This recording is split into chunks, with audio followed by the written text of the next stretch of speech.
اعوذ باللہ من الشیطان الرجیم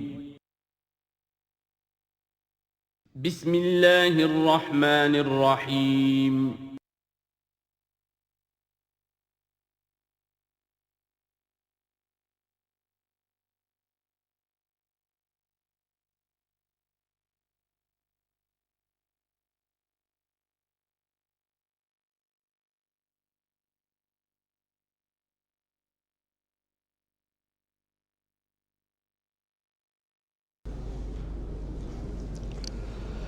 اعوذ باللہ من الشیطان الرجیم بسم اللہ الرحمن الرحیم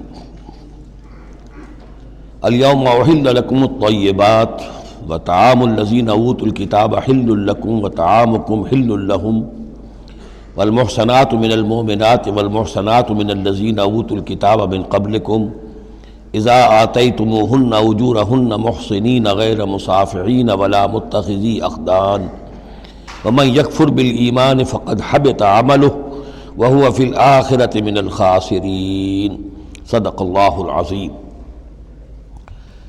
الیوم احل لکم الطیبات، یہ وہی انداز ہے کہ الیوم اکملت لکم دینکم واتممت علیکم نعمتی ورضیت لکم الاسلام دینا۔ آج کے دن تمہارے لیے تمام پاکیزہ چیزاں حلال کر دی گئیں، یعنی اگر اس سے پہلے کوئی مختلف مذاہب میں، یہود کی شریعت میں حضرت یعقوب علیہ السلام کی بات پسند و ناپسند جو ذاتی تھی اس کی بنا پر کوئی رکاوٹیں ہو گئی تھیں، یا یہ کہ مشرکانہ جو اوہام تھے ان کی وجہ سے تمہارے ذہنوں میں کچھ الجھنیں تھیں، آج ان سب کو صاف کیا جا رہا ہے۔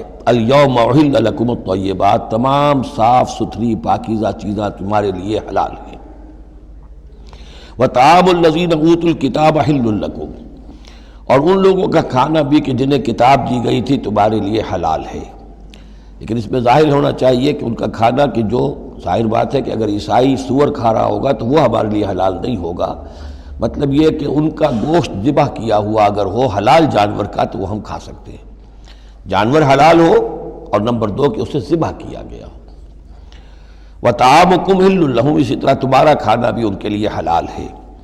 والمحصنات من المؤمنات، اور تمہارے لیے شادی کرنا بھی حلال ہے ان سے بھی کہ جو خاندانی خواتین ہوں اہل ایمان میں سے۔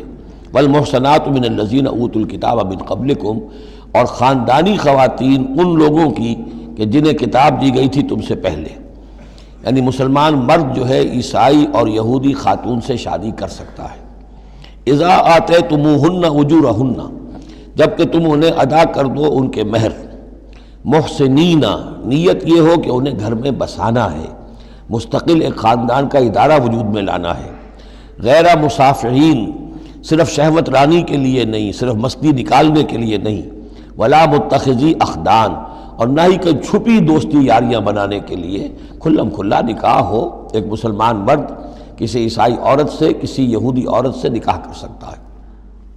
اس کے ضمن میں آج کل بہت سے اشکالات ہیں لوگوں کو، تو اس کے ضمن میں وضاحت کیے دیتا ہوں کہ جہاں تک تو شریعت کا اصل حکم ہے وہ تو یہ ہے، اور چونکہ شریعت محمد رسول اللہ پر پوری ہو چکی ہے، اب اس میں کوئی تغیر و تبدل نہیں ہو سکتا، لہذا اس کو منسوخ ہم نہیں کر سکتے، یہ تو قانون جو ہے قائم رہے گا، اور یہ اس کا جواز جو ہے، یہ اس کا جو کچھ لوگوں کو اس کے خلاف جو مصلحتیں نظر آتی ہیں وہ اپنی جگہ پر صحیح ہیں، لیکن اس کے باوجود قانون کو بدلا نہیں جا سکتا۔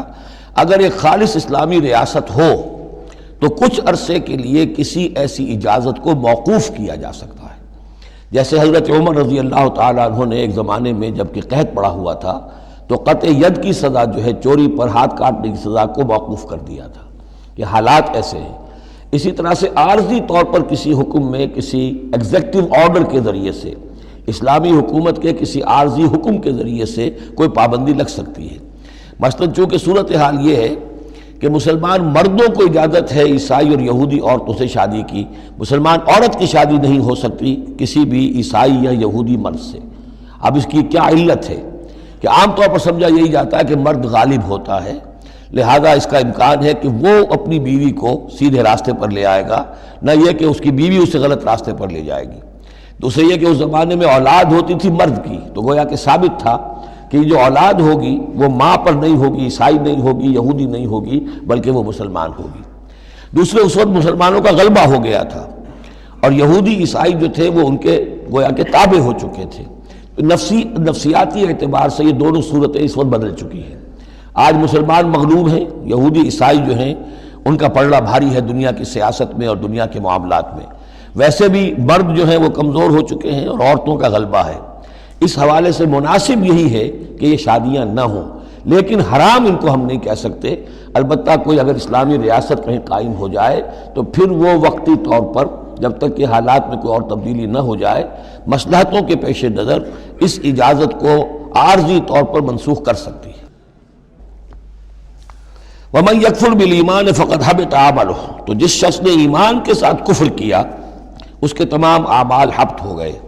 اب اس میں اشارہ اہل کتاب کی طرف بھی ہو سکتا ہے کہ پہلے وہ صاحب ایمان تھے، جب تک محمد الرسول اللہ تشریف نہیں لائے جو حضرت عیسیٰ کو مانتا تھا وہ مومن تھا، جو حضرت موسیٰ کو مانتا تھا مومن تھا. لیکن یہ کہ اب اگر وہ نہیں مان رہے تو گویا کہ وہ کفر کر رہے ہیں.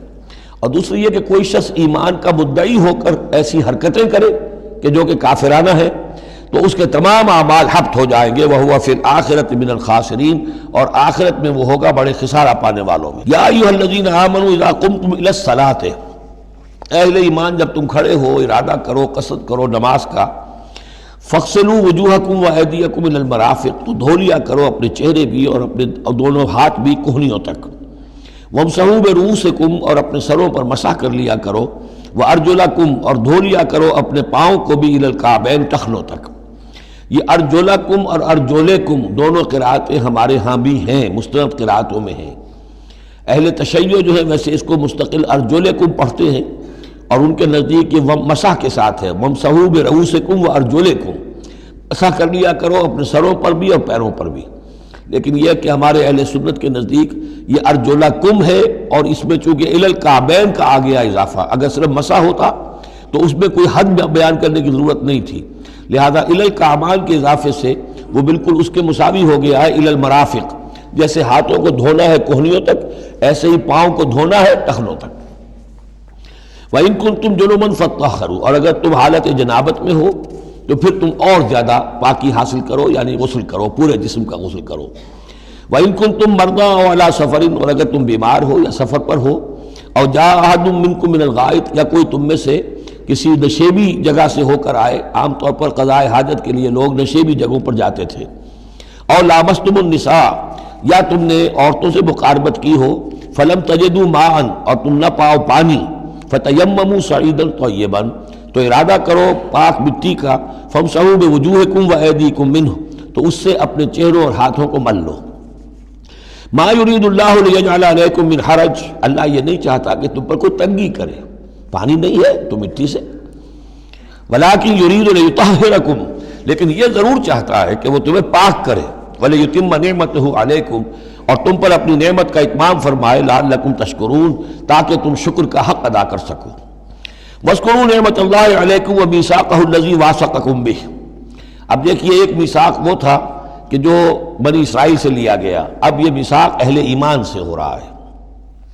یہ صورت شروع ہوئی ہے یا ایھا الذین آمنوا سے. اور یاد رکھنا اپنے اس میثاق کو، اپنی اس نعمت کو جو تم پر ہوئی ہے اللہ کی طرف سے، اور وہ میثاق جو اس نے تم سے باندھ لیا ہے، جس میں اس نے تمہیں باندھ لیا ہے. واثقکم بہ اذ قلتم سمعنا واطعنا، جب تم نے کہا سمعنا واطعنا. سورہ بقرہ کی آخری آیت کہاں ختم ہوئی تھی؟ سمعنا واطعنا، آخری سے پہلی غفرانک ربنا والیک المصیر. جو مسلمان بھی کہتا ہے سمعنا واطعنا، گویا کہ وہ ایک میثاق میں، ایک بہت گاہے معاہدے کے اندر اللہ کے ساتھ بندھ گیا. اب اسے اللہ کی شریعت کی پابندی کرنی ہے. وَاذْكُرُوا نِعْمَتَ اللَّهِ عَلَيْكُمْ وَمِيثَاقَهُ الَّذِي وَاثَقَكُمْ بِهِ إِذْ قُلْتُمْ سَمِعْنَا وَأَطَعْنَا وَاتَّقُوا اللَّهَ، اللہ کا تقوی اختیار کرو.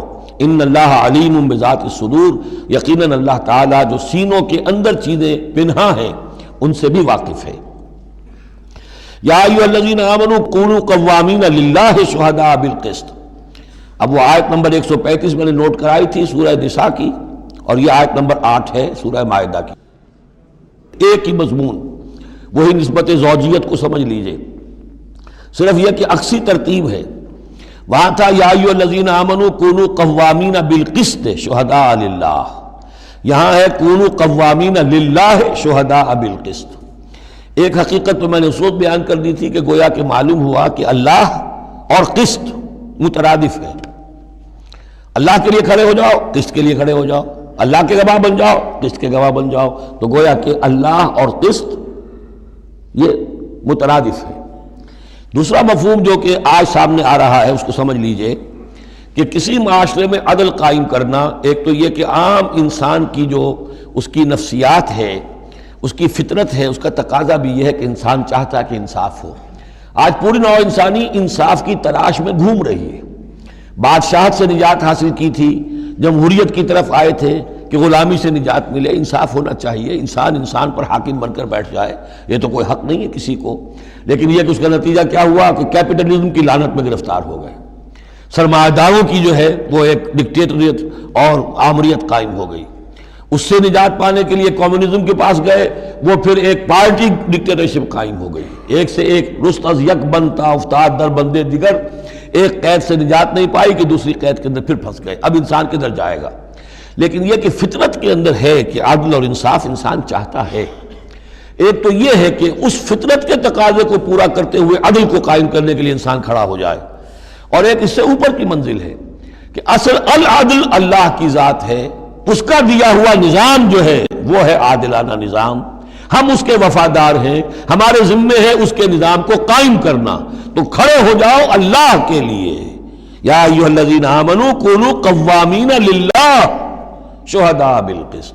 یہاں پر یہ اوپر کی منزل ہے جو بیان ہو رہی ہے کہ اصل میں یہ صرف فطرت انسانی کے تقاضے کے طور پر نہیں، تمہاری عبدیت کا تقاضا ہے، تمہارا اللہ کے ساتھ وفاداری کا جو رشتہ ہے اس کا تقاضا ہے کہ پوری قوت کے ساتھ with all the emphasis at your command، جو بھی تمہارے پاس ذرائع ہیں، وسائل ہیں، ان سب کو لے کر، جو بھی آپ کے پاس قوت ہے اس سب کو جمع کر کے اور آپ کھڑے ہو جائیں اللہ کے لیے. کھڑے ہو جائیں اللہ کے لیے چہ مانی دارن، اللہ کے لیے کھڑے ہونا یعنی اس کے دین کے گواہ بن کر کھڑے ہو جانا. اور اس کا دین جو ہے العدل ہے، انصاف ہے، قسط ہے. تو اس انصاف اور قسط کو قائم کرنا. یا ایھا الذین آمنوا کونوا قوامین للہ شہداء بالقسط. اب دیکھیے وہاں کیا تھا، وَلَوْ عَلَىٰ أَنفُسِكُمْ أَوِ الْوَالِدَيْنِ وَالْأَقْرَبِينَ. انصاف سے روکنے والی چیز ہوتی ہے کوئی محبت. اب میں اپنے خلاف کیسے فتویٰ دے دوں، اپنے والدین کے خلاف کیسے فیصلہ دے دوں، اپنے رشتہ داروں کے خلاف کیسے فیصلہ دے دوں؟ وہاں فرمایا اس کی کاٹ کر دی، وَلَوْ عَلَىٰ أَنفُسِكُمْ أَوِ الْوَالِدَيْنِ وَالْأَقْرَبِينَ. حق بات ہے، انصاف کی بات ہے، خواہ تمہارے خلاف جا رہی ہو، تمہارے والدین کے خلاف جا رہی ہو، تمہارے رشتہ داروں کے خلاف جا رہی ہو، حق کہنا ہے. دوسری چیز کیا ہوتی ہے، کسی کی دشمنی کی وجہ سے آپ حق نہیں کہتے. بات تو حق ہے اسی کی، لیکن یہ تو دشمن ہے، میں اس کے حق میں کیسے فتویٰ دوں؟ اس سے یہاں روک دیا گیا. تو یہ وہ ریسیپروکل نسبتیں ہیں قرآن مجید کی صورتوں کے اندر.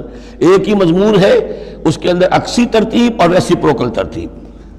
وَلَا يَجْرِمَنَّكُمْ شَنَآنُ قَوْمٍ عَلَىٰ أَلَّا تَعْدِلُوا. دیکھو کسی قوم کی دشمنی تمہیں اس بات پر آمادہ نہ کر دے کہ تم عدل سے منحرف ہو جاؤ. اعدلوا، عدل سے کام لو، انصاف کرو. هو اقرب للتقوی، یہی بہتر ہے اور قریب تر ہے تقوی کے. واتقوا اللہ ان اللہ خبیر بما تعملون. اور اللہ کا تقوی اختیار کرو اور جو کچھ تم کر رہے ہو اللہ اس سے باخبر ہے. اب اس میں ظاہر بات ہے بار بار میں نہیں کہہ سکتا یہ جو بار بار آتا اللہ دیکھ رہا ہے، اللہ باخبر ہے، کیا مانی؟ ہر ایک کا حساب تم سے لے گا، ہر ایک کی جواب دہی تمہیں کرنی پڑے گی. تمہارا کوئی عمل، تمہارا کوئی قول اس کے علم سے خارج نہیں ہے، لہذا ہر وقت چوکس رہو، چوکنے رہو. وعد اللہ الذین آمنوا وعملوا الصالحات لہم مغفرۃ واجر عظیم.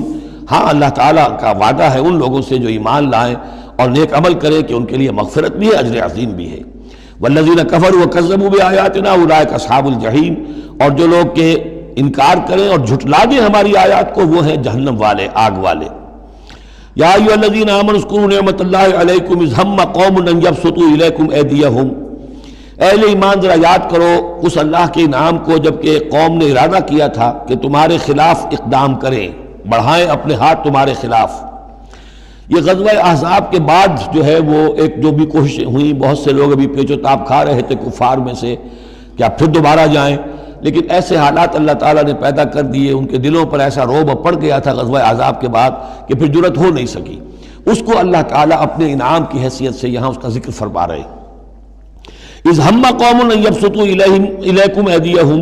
جبکہ ایک قوم نے ارادہ تو کیا تھا کہ وہ اپنے ہاتھ پھیلائیں تمہاری طرف بڑھائیں تمہارے اوپر زیادتی کرنے کے لیے، تم پر فوج کشی کے لیے، فَكَفَّ أَيْدِيَهُمْ عَنْكُمْ، تو اللہ تعالیٰ نے ان کے ہاتھوں کو روک دیا تم سے۔ اور اس میں خاص اشارہ صلح حدیبیہ کی طرف ہے۔ صلح حدیبیہ کے وقت بھی بہت ہی پیچ و تاب کھا رہے تھے قریش، اور وہ ہر صورت کے اندر ان کے نوجوان جو تھے ان کا خون کھول رہا تھا، لیکن یہ کہ بالآخر یوں سمجھئے کہ سینٹی پریویلڈ، اور انہیں یہ سمجھ میں آ گیا کہ اس وقت ہم مسلمانوں کا مقابلہ نہیں کر سکیں گے، اور اللہ تعالیٰ نے گویا کہ ان کے ہاتھوں کو روک لیا۔ فَكَفَّ أَيْدِيَهُمْ عَنْكُمْ وَعَلَى اللَّهِ فَلْيَتَوَكَّلِ الْمُؤْمِنُونَ، اہل ایمان کو تو اللہ ہی پر توکل کرنا چاہیے۔ وَلَقَدْ أَخَذَ اللَّهُ مِيثَاقَ بَنِي إِسْرَائِيلَ، اب یہ بنی اسرائیل کی تاریخ کے کچھ واقعات آ رہے ہیں۔ وَلَقَدْ أَخَذَ اللَّهُ مِيثَاقَ بَنِي إِسْرَائِيلَ، اور جس طرح اے مسلمانوں آج تم سے میثاق لیا گیا ہے اور تمہیں اللہ نے جکڑ لیا ہے، باندھ لیا ہے شریعت کے میثاق میں، اسی طرح اللہ تعالیٰ نے بنی اسرائیل کا میثاق بھی لیا تھا۔ وَبَعَثْنَا مِنْهُمُ اثْنَيْ عَشَرَ نَقِيبًا، اور ان میں ہم نے اٹھا دیے تھے، مقرر کر دیے تھے 12 نقیب، 12 قبیلے تھے، ہر قبیلے میں حضرت موسیٰ علیہ السلام نے ایک نقیب مقرر کیا۔ یہی ہم نے اپنے اسرے کے ناظم کے لیے نقیب کا لفظ یہیں سے اختیار کیا ہے۔ حضور نے بھی 12 نقیب مقرر کیے تھے انصار میں، 9 جو ہیں خزرج میں سے اور 3 اوس میں سے۔ وقال اللہ انی معکم، اور اللہ نے فرمایا تھا ان سے میں تمہارے ساتھ ہوں، یعنی میری مدد، میری تائید، نصرت تمہارے شامل حال رہے گی۔ لئن اقمتم الصلاۃ وآتیتم الزکاۃ، اگر تم نے نماز کو قائم رکھا اور زکوٰۃ ادا کرتے رہے، وآمنتم برسلی، اور میرے رسولوں پر تم ایمان لاتے رہے، آئیں گے پے بپے آئیں گے۔ حضرت موسیٰ کے بعد سے لے کر تو 1400 برس تک تار ٹوٹا ہی نہیں، پھر ذرا سا وقفہ 600 برس کا ہوا، پھر حضور تشریف لائے۔ آمنتم برسلی وعزرتموہم، اور ان کی تم مدد کرتے رہو گے، واقرضتم اللہ قرضا حسنا، اور اگر تم اللہ کو قرض حسنا دیتے رہو گے، اپنے مال خرچ کرتے رہو گے اللہ کے دین کے لیے، لأکفرن عنکم سیئاتکم، تو میں لازماً دور کر دوں گا تم سے تمہاری برائیوں کو، ولأدخلنکم جنات تجری من تحتها الانہار، اور میں لازماً داخل کروں گا تمہیں ان باغات میں جن کے دامن میں ندیاں بہتی ہوں گی۔ فمن کفر بعد ذلک، تو جس نے بھی کفر کیا اس کے بعد، منکم تم میں سے، فقد ضل سواء السبیل، تو وہ تو سیدھے راستے سے بہت بھٹک کر رہ گیا۔ فبما نقضهم ميثاقهم لعناهم، بس ان کے اپنے اسی عہد کو توڑنے کے باعث ہم نے ان پر لعنت فرمائی۔ یہ لعناهم جو میں نے وہاں پر محذوف قرار دیا تھا، یہاں پر وہ واضح آ گیا۔ فبما نقضهم ميثاقهم لعناهم، ہم نے ان کے اسی میثاق کو توڑنے کی پاداش میں ان پر لعنت فرمائی۔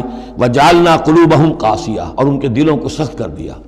ثم قست قلوبکم فہی کالحجارۃ او اشد قسوہ، یحرفون الکلم عن مواضعہ، وہ کلام کو اس کے اصل مقام سے ہٹاتے ہیں۔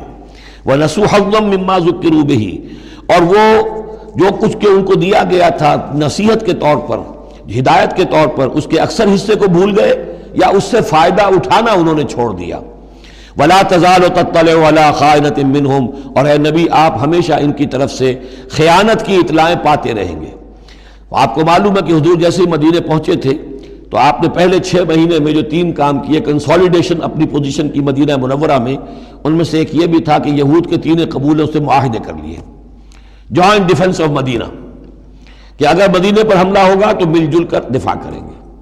لیکن یہ کہ اس کے بعد یہ ہر قبیلہ ایک ایک کر کے غداری کرتا رہا، تو یہ حضور سے کہا جا رہا ہے ولا تزال تطلع علی خائنۃ منہم، ان کی طرف سے خیانتیں ہوتی رہیں گی، ہر وقت ہوتی رہیں گی۔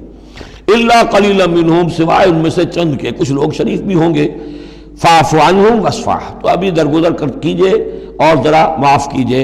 ان اللہ یحب المحسنین، یقیناً اللہ تعالی احسان کرنے والوں کو پسند فرماتا ہے۔ ومن الذین قالوا انا نصارى اخذنا میثاقهم، اور ان لوگوں سے بھی جنہوں نے یہ کہا کہ ہم نصارہ ہیں، ہم نے ان کا بھی میثاق لیا۔ اخذنا میثاقهم فنسوا حظا مما ذکروا، تو وہ بھی بھول گئے بڑا حصہ اس کا جو نصیحت انہیں کی گئی تھی، یا بھول گئے اس نصیحت سے فائدہ اٹھانا۔ فَأَغْرَيْنَا بَيْنَهُمُ الْعَدَاوَةَ وَالْبَغْضَاءَ إِلَى يَوْمِ الْقِيَامَةِ، تو ہم نے ڈال دی ان کے مابین دشمنی اور بغض قیامت کے دن تک۔ عیسائیوں میں تو خاص طور پر ایک تو ہے عیسائی اور یہودیوں کے درمیان جو دشمنی رہی ہے، یہ جو ہمارا دور ہے اصل میں اس میں عارضی طور پر صورتحال تبدیل ہو گئی ہے، لیکن واقعہ یہ ہے کہ پورے 2000 برس تک، لگ بھگ 100 برس نکال دیجئے تو 1900 برس تک شدید دشمنی رہی ہے یہودیوں اور عیسائیوں کے درمیان۔ کیونکہ عیسائی سمجھتے تھے کہ جسے ہم خدا سمجھتے ہیں اس کے قاتل یہ ہیں، انہوں نے سولی چڑھایا ہے۔ یہودی سمجھتے تھے کہ کافر جو تھا، مرتد جو تھا، جادوگر تھا، ولد الحرام تھا، ولد الزنا تھا، اسے یہ خدا کا بیٹا بنائے پھرتے ہیں۔ اب یہ اس قدر یعنی کنٹراسٹ ہے اتنی ایک دوسرے کے خلاف کہ ان کے اندر کوئی پوائنٹ آف میٹنگ ہے ہی نہیں، شدید دشمنی رہی۔ اسی طریقے سے عیسائیوں کے اندر پھر جو فرقے بنے ہیں اور ان میں جو خانہ جنگی ہوئی ہے، پوری انسانی تاریخ اس کی مثال پیش کرنے سے قاصر ہے۔ ایک اتنی موٹی کتاب لکھی ایک صاحب نے، لندن میں ہے، بلڈ آن دی کراس، صلیب پر خون، وہ جو کتاب ہے وہ بتاتی ہے، میں حیران رہ گیا پڑھ کر۔ ہم لوگ نہیں واقف ہیں ان کی تمام چیزوں سے، یورپ میں جو کچھ ہوتا رہا ہے عیسائیوں کے فرقوں کے مابین، کیتھولکس اور پروٹیسٹنٹس کے درمیان، اس کی ہلکی سی جھلک اب بھی آئرلینڈ میں نظر آتی ہے۔ کسی طریقے سے ہمارے ہاں شیعہ سنی فساد کبھی نہیں ہوا عثمانی میں، کہیں محرم کے موقع پر ہو جاتا تھا، ان دنوں وہ سیاسی معاملات زیادہ ہو گئے ہیں، ورنہ فساد کی نوبت بہت کم آئی، بہت کم۔ لیکن خون ریزی، قتل اور غارت گری جو وہاں ہوئی ہے اس کی کوئی مثال نہیں دنیا میں۔ فَأَغْرَيْنَا بَيْنَهُمُ الْعَدَاوَةَ وَالْبَغْضَاءَ إِلَى يَوْمِ الْقِيَامَةِ، ہم نے ڈال دی ان کے مابین دشمنی اور بغض قیامت تک کے لیے۔ وَسَوْفَ يُنَبِّئُهُمُ اللَّهُ بِمَا كَانُوا يَصْنَعُونَ، اور پھر اللہ تعالیٰ جتلا دے گا انہیں قیامت کے دن جو کچھ وہ کرتے رہے تھے۔ یا اہل الکتاب قد جاءکم رسولنا، اب یہ وہی انداز ہے جو سورہ نساء کے آخر میں تھا، اے کتاب والو، قد جاءکم رسولنا، آ گیا ہے تمہارے پاس ہمارا رسول صلی اللہ علیہ وسلم، یبین لکم کثیرا مما کنتم تخفون، جو ظاہر کر رہا ہے تم پر اکثر وہ چیزیں جو کو تم چھپا رہے تھے، من الکتاب، کتاب میں سے، ویعفو عن کثیر، ابھی بہت سی چیزوں سے تو درگزر بھی کر رہا ہے، تمہارے سارے بھانڈے نہیں پھوڑے اس نے۔ قد جاءکم من اللہ نور و کتاب مبین، آ چکا ہے تمہارے پاس اللہ کی طرف سے نور بھی اور روشن کتاب بھی۔ یہ مقام قرآن کا ایسا ہے کہ یہاں نور سے مراد احتمال میں حضور کی شخصیت بھی ہو سکتی ہے۔ وہاں میں نے کہا تھا انزلنا الیکم نورا مبینا، نازل کر دیا ہے تمہاری طرف ایک روشن نور، وہاں اس سے مراد قرآن بنتا ہے، اس لیے کہ حضور کے لیے لفظ انزلنا یہ صحیح نہیں، اس پر منطبق نہیں ہو سکتا بعثت کے لیے۔ لیکن یہاں جاءکم من اللہ نور و کتاب مبین، یہ بھی معنی ہو سکتے ہیں کہ نور بھی قرآن کو کہا گیا ہو، اور واو جو ہے یہ واو تفسیری ہو، آ گیا ہے تمہارے پاس نور یعنی کتاب مبین، یہ بھی معنی ہو سکتے ہیں، احتمال یہ بھی ہے۔ لیکن یہ کہ یہ احتمال بھی موجود ہے کہ یہاں نور سے مراد محمد الرسول اللہ صلی اللہ علیہ وسلم کی ذات مبارکہ ہو، اور اس سے مراد حضور کی روح ہے، روح پر نور ہے، اور اس اعتبار سے کہ حضور کی روح جو ہے اور آپ کی روحانیت آپ کے پورے وجود کے اوپر غالب تھی، چھائی ہوئی تھی، لہذا آپ کو مجسم نور بھی کہا جا سکتا ہے۔ یہ صرف یوں سمجھیے استعارے کا انداز ہے، اس میں کوئی حرج کی بات نہیں۔ قد جاءکم من اللہ نور و کتاب مبین یہدی بہ اللہ من اتبع رضوانہ سبل السلام، اس کے ذریعے سے اللہ تعالی رہنمائی فرماتا ہے ان کی جو اس کی رضا کے جویا ہیں، متلاشی ہیں، سلامتی کے راستوں کی ہدایت فرماتا ہے۔ وَيُخْرِجُهُم مِّنَ الظُّلُمَاتِ إِلَى النُّورِ، اور نکالتا ہے انہیں اندھیروں سے روشنی کی طرف بِإِذْنِهِ، اپنے حکم سے، وَيَهْدِيهِمْ إِلَىٰ صِرَاطٍ مُّسْتَقِيمٍ، اور ان کی رہنمائی فرماتا ہے، ہدایت دیتا ہے انہیں سیدھے راستے کی طرف۔ قَدْ كَفَرَ الَّذِينَ قَالُوا إِنَّ اللَّهَ هُوَ الْمَسِيحُ ابْنُ مَرْيَمَ، یقیناً کفر کیا انہوں نے جنہوں نے کہا اللہ ہی مسیح ابن مریم ہے۔ دیکھیے حضرت عیسیٰ کے بارے میں یہ دو عقیدے رہے ہیں ان کے ہاں، ایک ہے گاڈ انکارنیٹ، اوتار کا عقیدہ جو ہندوؤں میں بھی ہے، رام چندر جی خدا کے اوتار، کرشن جی مہاراج خدا کے اوتار، یعنی خدا خود ہی انسانی شکل میں ظہور کر لیتا ہے۔ اسی طرح کا گاڈ انکارنیٹ کا کانسیپٹ عیسائیوں میں بھی رہا ہے، اور خاص طور پر جیکوبائٹس جو ان کا فرقہ رہا ہے وہ سختی کے ساتھ اس پر قائل تھا کہ اصل میں اللہ ہی نے حضرت مسیح کی شکل میں دنیا میں ظہور فرمایا ہے۔ لقد کفر الذین قالوا ان اللہ هو المسیح ابن مریم، ان لوگوں نے بھی کفر کیا جنہوں نے کہا کہ اللہ ہی ہے، مسیح ابن مریم جو ہے حقیقت میں اللہ ہی ہے جو اس شکل میں ظاہر ہوا ہے۔ قل فمن یملک من اللہ شیئا، تو ان سے پوچھئے کہ کون ہے جسے اختیار ہو اللہ کے مقابلے میں کچھ بھی، ان اراد ان یہلک المسیح ابن مریم، اگر وہ ہلاک کرنا چاہے مسیح ابن مریم کو، وامہ، اور اس کی ماں کو بھی، مریم کو بھی، ومن فی الارض جمیعا، اور جو بھی زمین میں ہے ان سب کو ہلاک کرنا چاہے تو کون اس کا ہاتھ روک لے گا؟ وَلِلَّهِ مُلْكُ السَّمَاوَاتِ وَالْأَرْضِ وَمَا بَيْنَهُمَا، اور اللہ ہی کے لیے ہے بادشاہی آسمانوں کی اور زمین کی اور جو بھی کچھ ان دونوں کے مابین ہے۔ یخلق ما یشاء، وہ تخلیق فرماتا ہے جو چاہتا ہے، واللہ علی کل شیء قدیر، اللہ ہر چیز پر قادر ہے، جو چیز چاہتا ہے تخلیق فرماتا ہے۔ آدم کو تخلیق فرمایا، عیسیٰ کو تخلیق فرمایا، یحییٰ کو تخلیق فرمایا۔ اعجاز کے اور معجزہ ہونے کی مختلف شکلیں ہیں۔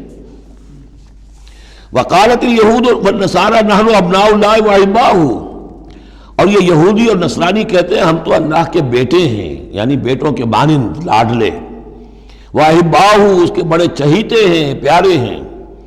قل فلم يعذبكم بذنوبكم، تو ان سے کہیے کہ پھر وہ تمہیں عذاب کیوں دیتا رہا ہے تمہارے گناہوں کی پاداش میں؟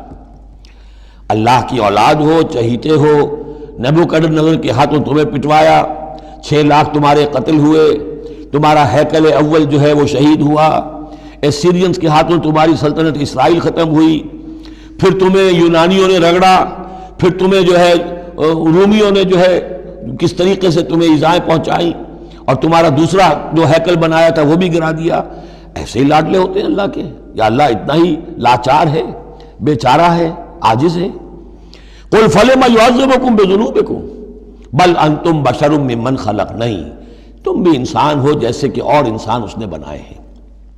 یغفر لمن یشاء، وہ جس کی چاہتا ہے بخشش فرماتا ہے، ویعذب من یشاء، جس کو چاہتا ہے سزا دیتا ہے۔ وللہ ملک السماوات والارض، اور آسمانوں اور زمین کی کل بادشاہی اللہ ہی کے لیے ہے۔ وما بینہما، اور جو کچھ ان دونوں کی مابین ہے ان کی بھی۔ وإلیہ المصیر، اور اسی کی طرف لوٹ جانا ہے۔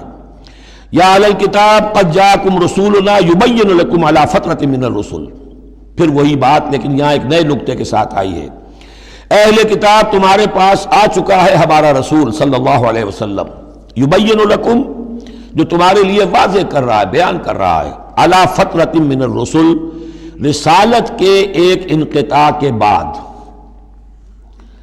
حضرت عیسیٰ اور حضور صلی اللہ علیہ وسلم کے مابین 600 برس ایسے گزرے ہیں کہ دنیا میں کوئی نبی کوئی رسول نہیں رہا۔ یہ فترت ہے، فترت ہے، وقفہ ہے عارضی، اور پھر حضور کی بعثت، اور پھر فترت دائمی۔ اب رسالت کا دروازہ ختم، 600 برس کے لیے عارضی بند، پھر حضور کی تشریف آوری، اور اب تا قیام قیامت دروازہ بند۔ یا اہل الکتاب قد جاءکم رسولنا یبین لکم علی فترۃ من الرسل ان تقولوا ما جاءنا من بشیر، مبادا تم یہ کہو کہ ہمارے پاس تو نہیں آیا کوئی بشارت دینے والا ولا نذیر، اور نہ کوئی خبردار کرنے والا۔ فقد جاءکم بشیر ونذیر، تو سن لو آ گیا ہے تمہارے پاس خبردار کرنے والا اور بشارت دینے والے۔ رسلا مبشرین ومنذرین لئلا یکون للناس علی اللہ حجۃ بعد الرسل وکان اللہ عزیزا حکیما۔ سورہ نساء کی وہ آیت اب آپ کے ذہن میں رہنی چاہیے، بنیادی آیت۔ واللہ علی کل شیء قدیر، اور اللہ ہر چیز پر قادر ہے۔ اب حضرت موسیٰ علیہ السلام کا وہ واقعہ آ رہا ہے کہ جب کہ مصر سے اپنی قوم کو لے کر نکلے، صحرائے سینا میں رہے، کوہ طور پر بلائے گئے، تورات دے دی گئی۔ اب اس کے بعد انہیں حکم ہوا کہ فلسطین میں داخل ہو جاؤ، اور وہاں جو مشرک اور کافر قومیں آباد تھیں، فلسطی کہلاتے تھے، ان کو تم ان کے ساتھ جنگ کرو، انہیں وہاں سے نکالو، اور یہ تمہارے لیے ارض مقدس اللہ کی طرف سے موعود ہے، اس لیے کہ تمہارے ابراہیم، تمہارے جد امجد تھے، وہ یہیں تھے، یہیں حضرت اسحاق تھے، یہیں سے پھر حضرت یعقوب کے زمانے میں حضرت یوسف علیہ السلام جب مصر چلے گئے تھے تو یہاں سے تمہاری منتقلی مصر ہوئی تھی۔ اب جو اپنا اصل گھر ہے جاؤ اسے حاصل کرو۔ لیکن جب جنگ کا موقع آیا پوری قوم نے کوڑا جواب دے دیا کہ ہم جنگ کرنے کے لیے تیار نہیں۔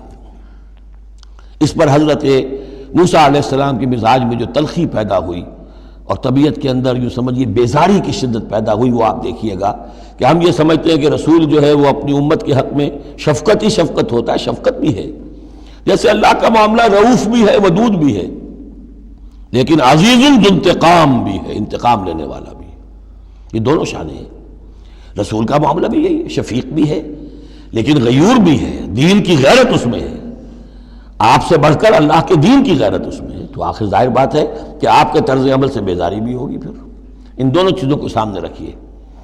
اور یہ بات ذرا میں عرض کر دوں، تھوڑی سا نکتہ ہے سمجھنے کا، کہ چونکہ اس قوم کو اب تک بہت سا تجربہ ہوا تھا معجزوں کا، پیاس لگی، ہم سورہ بقرہ میں پڑھ آئے ہیں، ایک ضرب لگی چٹان پر 12 چشمے پھوٹ گئے، کوئی محنت تو کرنی نہیں پڑی، بھوک لگی من و سلوہ نازل ہو گیا، دھوپ لگی سائبان جو ہے وہ ابر کا سائبان ساتھ ساتھ چل رہا ہے، سمندر راستے میں آیا پھٹا، اس نے راستہ دے دیا۔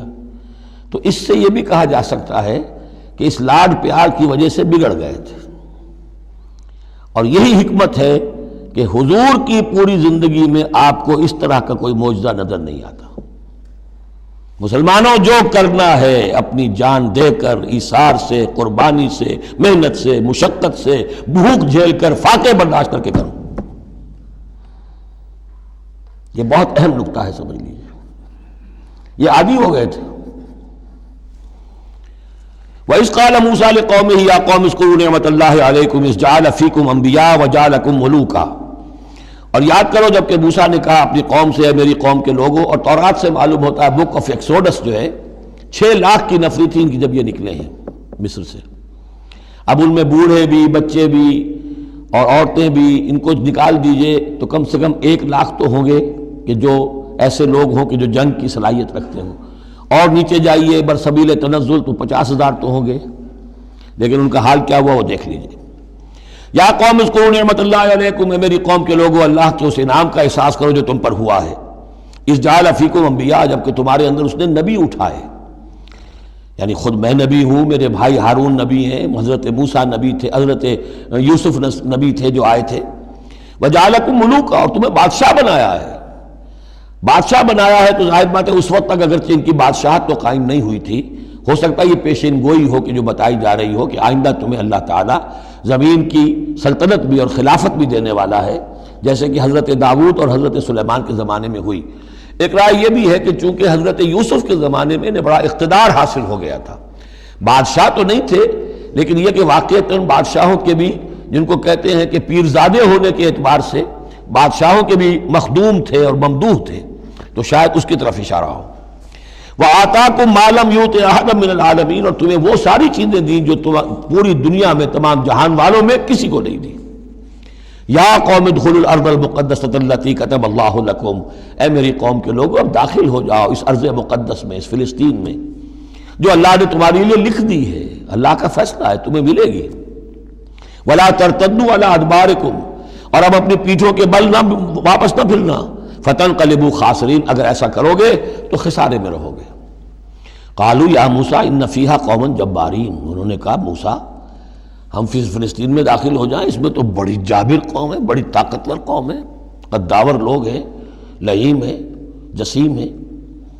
ان فیہا قوما جبارین وانا لن ندخلها حتى يخرجوا منها، ہم اس زمین میں داخل نہیں ہوں گے، اپنے قدم نہیں بڑھائیں گے جب تک کہ وہ وہاں سے نکل نہ جائیں۔ وَإِن يَخْرُجُوا مِنْهَا فَإِنَّا دَاخِلُونَ، وہ نکل جائیں پھر ہم داخل ہو جائیں گے۔ قَالَ رَجُلَانِ مِنَ الَّذِينَ يَخَافُونَ، کہا 2 اشخاص نے کہ جو خوف رکھتے تھے اللہ کا بھی، انعم اللہ علیہما، اللہ نے بھی ان پر انعام کیا تھا۔ یہ 2 شاگرد تھے جو قریبی صحابی یا حواری تھے حضرت موسیٰ کے۔ یوشع ابن نون تو وہ ہے کہ جو پھر ان کے بعد جانشین بھی ہوئے، اور گمان غالب یہی ہے کہ وہ نبی بھی تھے، اور دوسرے تھے کالب بن یفنہ۔ تو ان دونوں نے اپنے قوم کے لوگوں کو سمجھانا چاہا۔ قال رجلان من الذین یخافون انعم اللہ علیہما ادخلوا علیہم الباب، ہمت کرو دروازے میں ایک دفعہ گھسو تو صحیح۔ فاذا دخلتموہ فانکم غالبون، جب تم داخل ہو جاؤ گے تو غلبہ تمہیں مل جائے گا۔ وعلی اللہ فتوکلوا، اللہ پر توکل کرو، ان کنتم مؤمنین، اگر تم مومن ہو۔ قالوا یا موسیٰ انا لن ندخلها ابدا، انہوں نے کہا موسیٰ ہم تو کبھی بھی، یہ ترجمہ کبھی بھی اصل میں کیا گیا ہے اس مصحف میں بھی، لیکن یہ گرامر کے اندر عربی محاورے میں ابدا، ہرگز ہرگز، ہم ہرگز ہرگز داخل نہیں ہوں گے۔ یا موسیٰ لن ندخلها ابدا، ہم ہرگز داخل نہیں ہوں گے، ما داموا فیہا، جب تک کہ وہ اس میں موجود ہیں۔ فاذهب انت وربک، جاؤ تم اور تمہارا رب، اور یہ میری طرف سے اضافہ کر لیجئے، ساتھ اپنی لٹھیاں بھی لے جاؤ، یہ تمہارا عصا جو ہے اس نے بڑے بڑے کارنامے دکھائے ہیں، یہ بھی ساتھ لے جاؤ۔ فَذْهَبْ أَنْتَ وَرَبُّكَ فَقَاتِلَا، اور جا کے قتال کرو، إِنَّا هَاهُنَا قَاعِدُونَ، ہم تو یہاں بیٹھے ہیں، زمین جنبت نہ جنبت گم رہو محمد، ہم تو یہاں ٹکے ہوئے، ہم نہیں ہلیں گے۔ قال رب، اب دیکھیے بیزاری، وہی حضرت موسیٰ سورہ قصص میں آپ واقعہ پڑھیں گے کہ ایک قبطی جو تھا وہ مار رہا تھا ایک اسرائیلی کو، تو اس کی طرف سے پھر مدافعت کرتے ہوئے حضرت موسیٰ نے ایک مکہ رسید کیا اور اس قبطی کی جان نکال دی۔ فوقظہ موسیٰ فقضا علیہ، اس وقت اتنی محبت اپنی قوم سے، اور اب کیا حال ہے؟ قال رب انی لا املک الا نفسی واخی، انہوں نے عرض کیا پروردگار مجھے تو اختیار نہیں ہے سوائے اپنی جان کے اور اپنے بھائی ہارون کی جان کے، ففرق بیننا، باقی یہ پوری قوم انکار کر رہی ہے تو اب تفریق کر دے، علیحدہ کر دے، جدائی ڈال دے ہمارے مابین، وبین القوم الفاسقین، اور ان ناہنجار لوگوں کے درمیان، میں اب ان کے ساتھ رہنا نہیں چاہتا۔ آج کی اصطلاح میں ہم کہہ سکتے ہیں میرا استعفیٰ قبول فرما لے، کہ میں اب ان کے ساتھ نہیں رہنا چاہتا، ان کی ناہنجاری، جو کچھ انہوں نے دیکھا ہے، میرے ہاتھوں سے جو معجزے دیکھے ہیں، میرے اور ان کے درمیان اب تفرقہ پیدا کر دے۔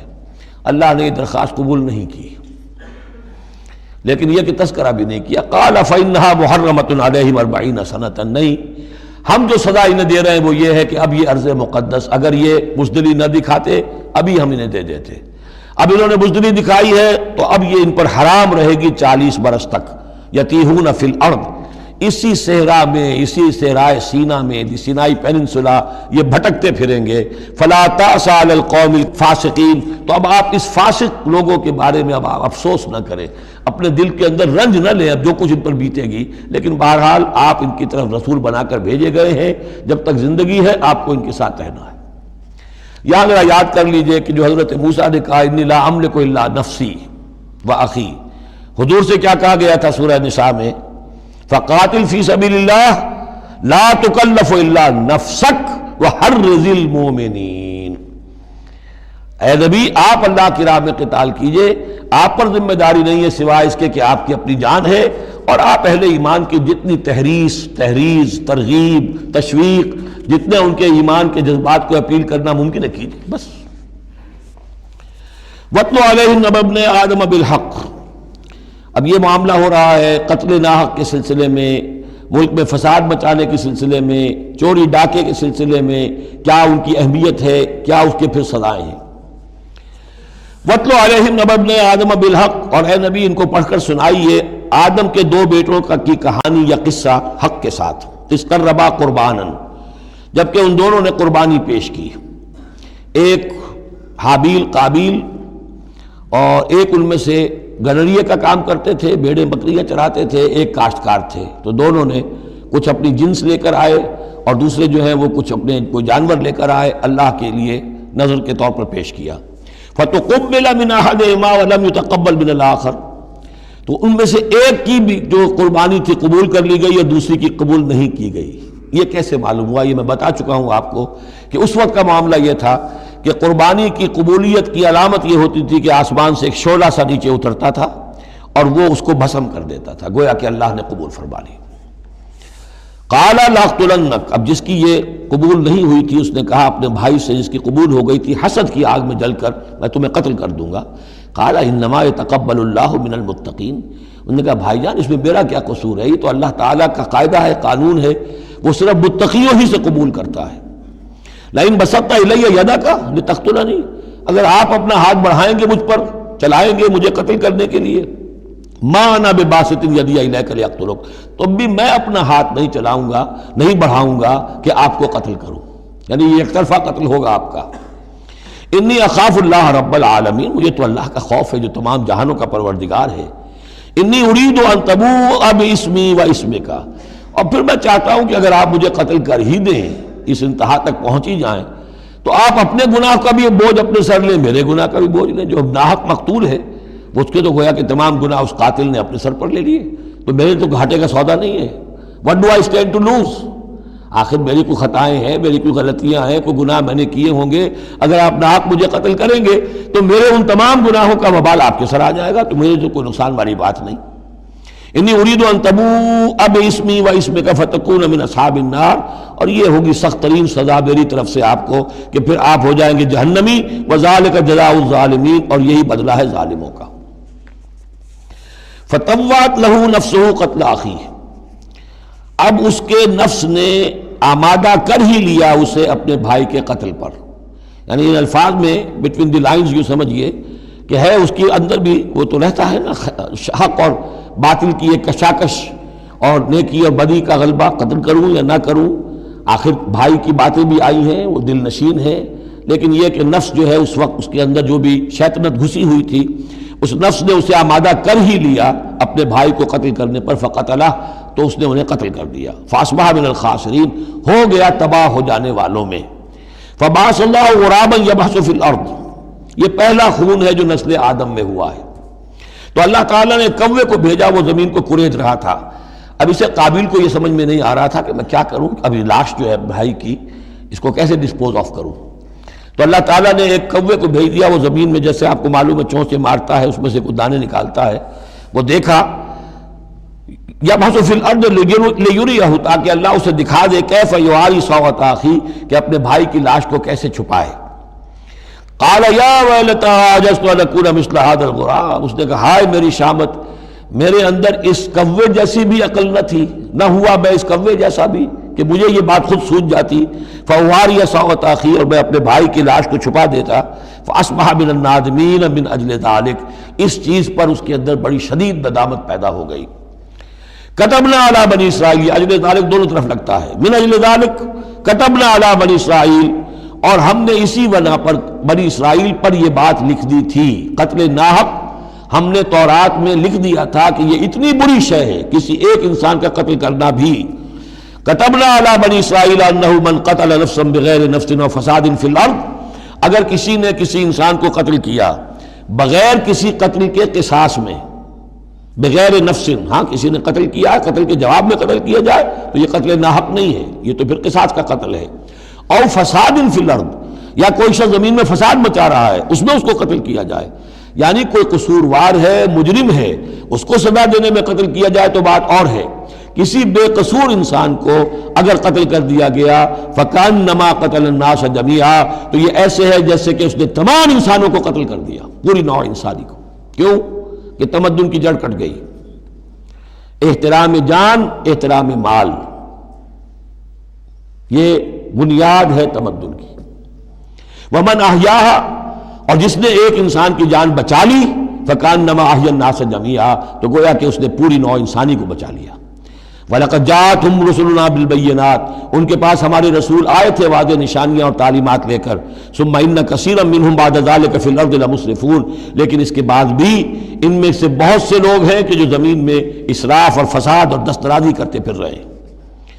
انما جزاء الذین یحاربون اللہ ورسولہ، اب یہ وہ آ رہی ہے محاربے کی آیت ہے۔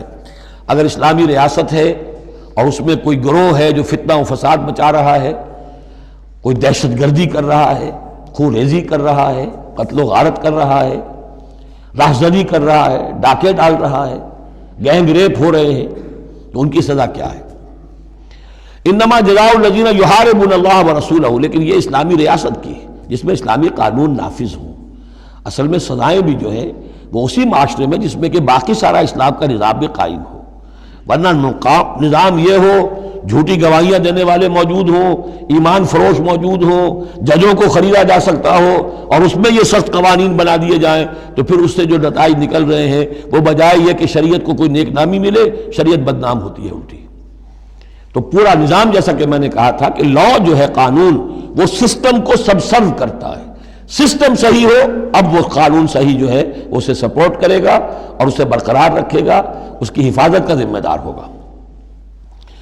انما جزاء الذین یحاربون اللہ ورسولہ، یقیناً بدلہ ان لوگوں کا کہ جو محاربہ کرتے ہیں، چیلنج کرتے ہیں اللہ کو اور اس کے رسول کو، یعنی اسلامی ریاست کو، ویسعون فی الارض فسادا، اور زمین میں وہ فساد مچاتے پھرتے ہیں، ان یقتلوا، کہ انہیں قتل کیا جائے، بلکہ یقتلوا نہیں ہے یقتلوا، ان کے ٹکڑے کیے جائیں، تقتیل، یقتلوا تقتیلا، اور یسلبوا، یا انہیں سولی چاہا جائے، اور تقطع ایدیہم وارجلہم من خلاف، یا ان کے ہاتھ اور پاؤں مخالف سمتوں سے کاٹا جائے، ایک ہاتھ کاٹ دیا جائے، ایک پاؤں کاٹ دیا جائے، اور ینفوا من الارض، یا انہیں ملک بدر کر دیا جائے، ذالک لہم خزی فی الدنیا، یہ تو ہے ان کے لیے دنیا کی زندگی میں رسوائی، وَلَهُمْ فِي الْآخِرَةِ عَذَابٌ عَظِيمٌ، اور آخرت میں ان کے لیے مزید بہت بڑا عذاب ہے۔ إِلَّا الَّذِينَ تَابُوا مِن قَبْلِ أَن تَقْدِرُوا عَلَيْهِمْ، سوائے اس کے کہ جو لوگ توبہ کر لیں اس سے پہلے کہ تم ان پر قابو پاؤ۔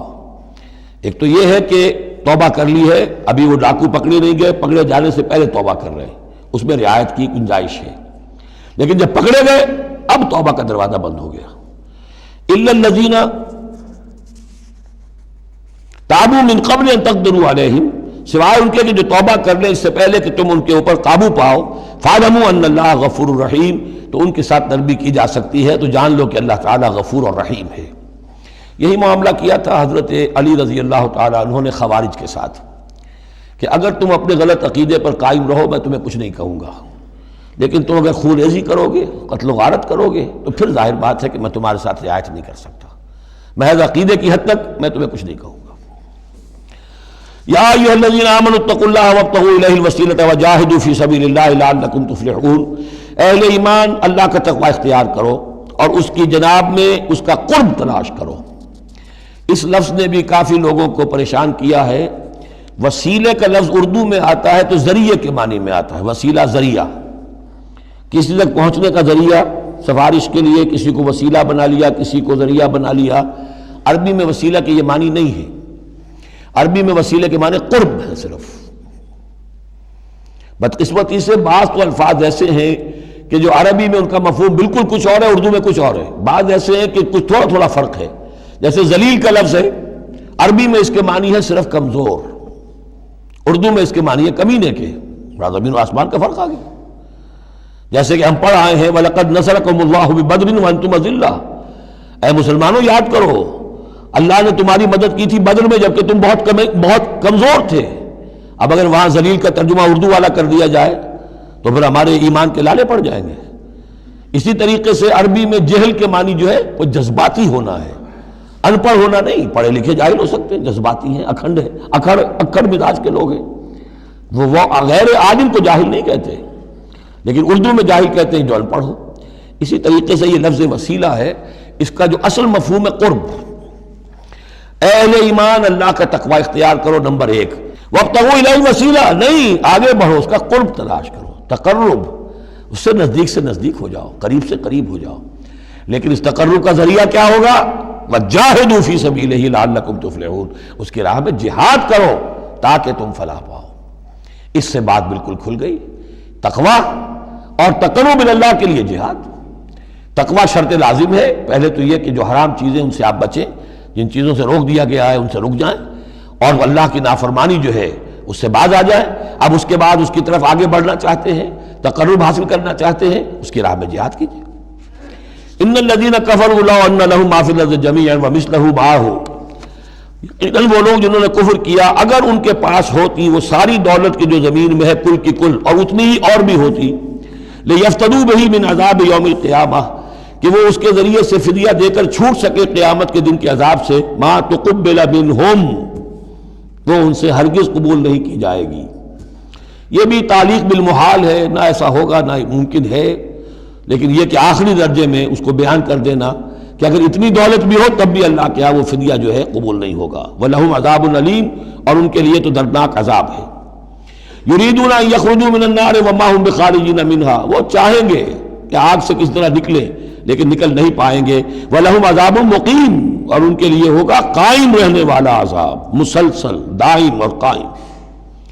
وَالسَّارِقُ وَالسَّارِقَةُ فَاقْطَعُوا أَيْدِيَهُمَا، اور چوری خواہ مرد کرے خواہ چوری کرنے والی عورت ہو، ان دونوں کا ہاتھ کاٹ دو، ایک ایک ہاتھ. ایدیہما، ان کے ایک ایک ہاتھ کاٹ دو. جزاء بما کسبا، یہ بدلہ ہے ان کے کرتوت کا. نکالا من اللہ، اور یہ عبرتناک سزا ہے اللہ کی طرف سے.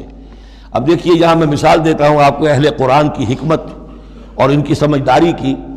غلام احمد پرویز صاحب کہتے ہیں کہ یہ جو ہے کہ ہاتھ کاٹ دو چور کا، اس کا مطلب ہے ایسا نظام بنا دو کہ چوری کی ضرورت ہی نہ پڑے.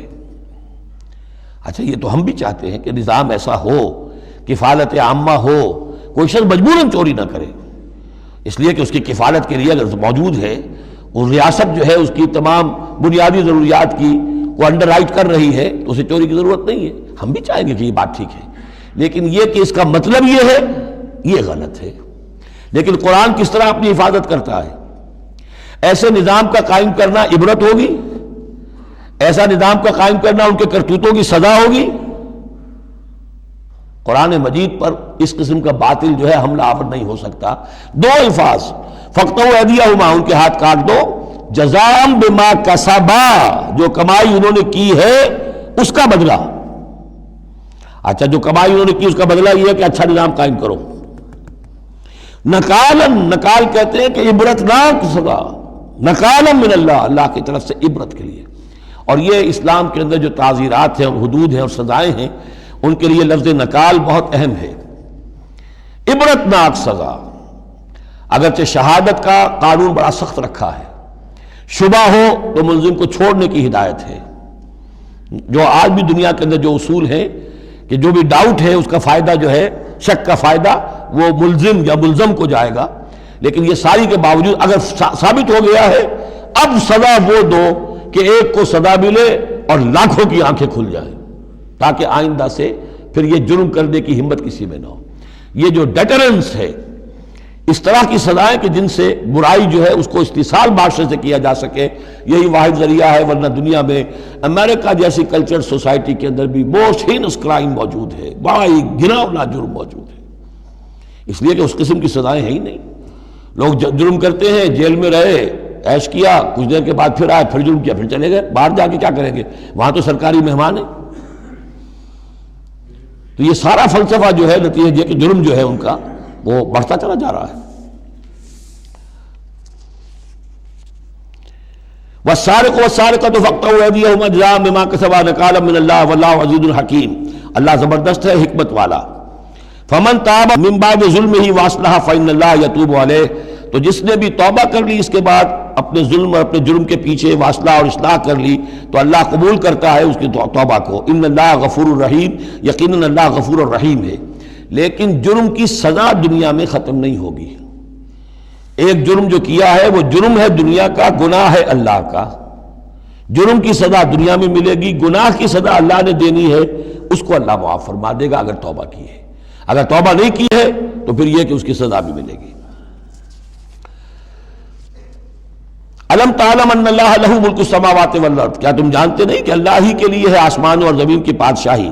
یعذب من یشاء ویغفر لمن یشاء، وہ سزا دے گا جس کو چاہے گا اور بخش دے گا جسے چاہے گا۔ واللہ علی کل شیء قدیر، اللہ ہر چیز پر قادر ہے۔ یا ایھا الرسول لا يحزنك الذین یسارعون فی الکفر من الذین قالوا آمنا بافواہہم ولم تؤمن قلوبہم۔ یہ پھر ذکر آ رہا ہے، لیکن یہاں بھی گڑبڑ ہے معاملہ سورہ بقرہ کی طرح۔ منافقین پر بھی انطباق ہوگا اس کا، اور اہل کتاب کے بھی وہ لوگ جو ان کے طرف کے منافق تھے، جن کا میلان اسلام کی طرف بھی تھا، چاہتے بھی تھے کہ مسلمانوں میں شامل رہے، لیکن وہ اپنے ساتھیوں کو بھی چھوڑنے کو تیار نہیں تھے۔ تو یہ جو بیچ بیچ میں مذبذبین بین ذالک تھے، یہ دونوں طرف کے لوگ تھے۔ یا ایھا الرسول لا يحزنك الذین یسارعون فی الکفر، اے رسول صلی اللہ علیہ وسلم نہ غمگین ہو آپ ان لوگوں کی سرگرمیوں سے، بھاگ دوڑ سے، کہ جو کفر کے ضمن میں بڑی سرگرمی دکھا رہے ہیں۔ من الذین قالوا آمنا بافواہہم، ان لوگوں میں سے جو اپنے منہ سے تو کہتے ہیں کہ ہم ایمان رکھتے ہیں، ولم تؤمن قلوبہم، اور ان کے دل ایمان نہیں لائے ہیں۔ ومن الذین ہادوا، اور اسی طرح کے لوگ یہودیوں میں سے ہیں۔ سماعون للکذب، یہ بڑے ہی غور سے سنتے ہیں، توجہ سے سنتے ہیں جھوٹ کو۔ سماعون لقوم آخرین، اور یہ سنتے ہیں کچھ اور لوگوں کے لیے، یعنی ایک تو یہ ہے کہ ان کی جھوٹی باتیں بڑی توجہ سے سنیں گے، شیاطین جو ہیں ان کے وَإِذَا خَلَوْا إِلَىٰ شَيَاطِينِهِمْ قَالُوا إِنَّا مَعَكُمْ إِنَّمَا نَحْنُ مُسْتَهْزِئُونَ۔ پھر یہ کہ ان کی طرف سے جاسوس بن کر آئیں گے مسلمانوں کے ہاں، کہ یہاں بڑی توجہ سے بات سنتے ہیں تاکہ جا کے رپورٹ کر سکے، آج محمد نے یہ کہا، آج فلاں معاملہ ہوا صلی اللہ علیہ وسلم۔ تو سماعون لقوم آخرین، اس کے دونوں ترجمے ہو سکتے ہیں کہ وہ دوسری قوم کی باتوں کو بڑی توجہ سے سنتے ہیں، یا سنتے ہیں دوسری قوم کے لوگوں کے لیے، انہیں رپورٹ کرنے کے لیے، ان کے اسپائس کی حیثیت سے آ کر۔ لم یاتوک، جو آپ کے پاس نہیں آتے، یعنی ان کے جو گرو گھنٹال ہیں، ان کے جو لیڈر ہیں، ان کے جو شیاطین ہیں، وہ آپ کے پاس نہیں آتے۔ یہ جو بین بین کے لوگ ہیں در حقیقت وہ آتے ہیں جن کے ذریعے سے یہ سارا معاملہ جو ہے جاسوسی کا چل رہا ہے۔ یحرفون الکلم من بعد مواضعہ، وہ کلام کو پھیر دیتے ہیں اس کی جگہ کے اور موقع اور محل کے معین ہو جانے کے بعد۔ یقولون ان اوتیتم ھذا فخذوہ، وہ کہتے ہیں اگر تمہیں یہ شے مل جائے تو لے لینا۔ کوئی مقدمہ ہے، وہ لا رہے ہیں حضور کے پاس، پہلے سے طے کر رکھا ہے، اگر تو فیصلہ یہ ہوگا محمد کا ہم قبول کر لیں گا، اگر یہ فیصلہ نہیں کریں گے ہم فیصلہ رد کر دیں گے۔ اور اسی سے یہ بات سمجھ لیجئے کہ اصل میں فتح مکہ تک جس معنی میں ہم لفظ بولتے ہیں ریاست، اسلامی ریاست، پورے طور پر ایک ہماگیر ریاست پورے طور پر مدینے میں فتح مکہ کے بعد قائم ہوئی ہے، پہلے قائم نہیں ہوئی۔ ورنہ کسی ریاست میں دو جوڈیشل سسٹمز نہیں ہو سکتے، ایک ریاست ایک عدالتی نظام۔ یہ لوگ جب چاہتے تھے حضور کے پاس آ جاتے تھے، جب چاہتے تھے کسی اور یہودیوں کی عدالت میں لے جاتے تھے، تو پیرلل نظام وہاں چل رہے تھے۔ ہماگیر ریاست وحدت کی حیثیت سے، ایک آرگینک ہول کی حیثیت سے یہ فتح مکہ کے بعد قائم ہوئی ہے۔ یقولون ان اوتیتم ھذا فخذوہ، کہتے ہیں کہ اگر یہ فیصلہ ملے تو تم لے لینا، قبول کر لینا۔ وَإِن لَّمْ تُؤْتَوْا فَاحْذَرُوا، اور اگر یہ شہادت تمہیں ملے، نہ فیصلہ ملے، یہ ڈگری نہ تمہارے حق میں جاری کی جائے تو پھر بچ جانا، کترا جانا۔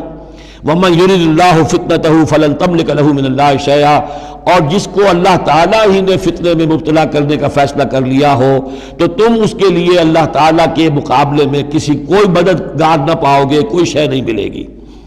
اولئک الذین لم یرد اللہ ان یطہر قلوبہم، یہ وہ لوگ ہیں کہ جن کے دلوں کو پاک کرنا اللہ نے چاہا ہی نہیں۔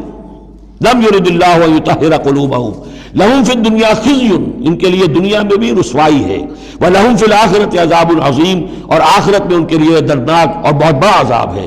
سماعون للکذب، یہ خوب سنتے ہیں اچھی طرح اور چٹخارے لے لے کر سنتے ہیں جھوٹ کو۔ اکالون للسحت، خوب کھانے والے ہیں پیٹ بھر بھر کر حرام کے۔ فإن جاؤوک، پھر اگر یہ آپ کے پاس آئیں، فحکم بینہم، آپ چاہیں تو ان کا مقدمہ لیں اور فیصلہ کریں، او عارض عنہم، آپ چاہیں تو ان کا مقدمہ لینے سے انکار کر دیجیے، کیونکہ نیتیں ان کی نیک نہیں ہیں، وہ آپ کا فیصلہ لینے نہیں آئے، طے کیے بیٹھے ہوئے پہلے سے کہ اگر فیصلہ یہ ہوگا تو قبول کر لیں گے ورنہ ہم لوٹ کے آ جائیں گے۔ تو ایسے لوگوں پر اپنا وقت ضائع کرنا جو ہے اس کو کوئی ضرورت نہیں ہے۔ لیکن یہ کہ اندیشہ یہ ہو سکتا تھا کہ یہ جا کے پروپیگنڈا کریں گے، دیکھو ہم تو گئے تھے محمد کے پاس مقدمہ لے کر، یہ کیسے نبی ہے، رسول ہے، یہ مقدمے کا فیصلہ کرنے کو تیار نہیں۔ تو یہ جو اندیشہ ہو سکتا تھا اس کی پھر آگے اللہ تعالیٰ کی طرف سے حضور کو اطمینان دلایا جا رہا کہ آپ پرواہ نہ کریں اس اندیشے کی۔ فَإِن جَاءُوكَ فَاحْكُم بَيْنَهُمْ أَوْ أَعْرِضْ عَنْهُمْ، اگر وہ آئیں آپ کے پاس اپنا مقدمہ لے کر تو چاہے تو آپ فیصلہ کریں اور چاہے اعراض کریں۔ وَإِن تُعْرِضْ عَنْهُمْ، اگر آپ ان سے اعراض کریں گے، ان کا مقدمہ جو ہے فیصلہ کرنے سے انکار کر دیں گے، فَلَن يَضُرُّوكَ شَيْئًا، وہ آپ کو کوئی ضرر نہیں پہنچا سکیں گے۔ ان کے مخالفانہ پروپیگنڈے سے قطعاً کوئی آپ کو ہراساں ہونے کی ضرورت نہیں ہے۔ وَإِنْ حَكَمْتَ، اور اگر آپ فیصلہ کریں، فَحْكُم بَيْنَهُمْ بِالْقِسْطِ، تو بہرحال آپ کو فیصلہ کرنا ہے عدل اور قسط کے ساتھ، انصاف کے ساتھ۔ ان اللہ یحب المقسطین، یقیناً اللہ تعالیٰ جو ہے وہ انصاف کرنے والوں کو پسند کرتا ہے، ان سے محبت کرتا ہے۔ وَكَيْفَ يُحَكِّمُونَكَ، اور اے نبی یہ کیسے آپ کو حکم بناتے ہیں، یہود کی طرف اشارہ ہے۔ وَعِندَهُمُ التَّوْرَاۃ، ان کے پاس تورات موجود ہے، نیک نیت ہو تو اسی کے فیصلے کو لے کر چلیں۔ فِيهَا حُكْمُ اللَّهِ، اس میں اللہ کا حکم موجود ہے۔ ثُمَّ يَتَوَلَّوْنَ مِن بَعْدِ ذَلِكَ، پھر بھی وہ اس کے بعد بھی اس سے روگردانی کرتے ہیں۔ وَمَا أُولَٰئِكَ بِالْمُؤْمِنِينَ، اور حقیقت میں یہ لوگ مومن نہیں ہیں، ایمان سے خالی ہیں، ایمان سے تہی دست ہیں، ان کا اصل روگ یہ ہے۔ بارک اللہ لی ولکم فی القرآن العظیم ونفعنی وإیاکم بالآیات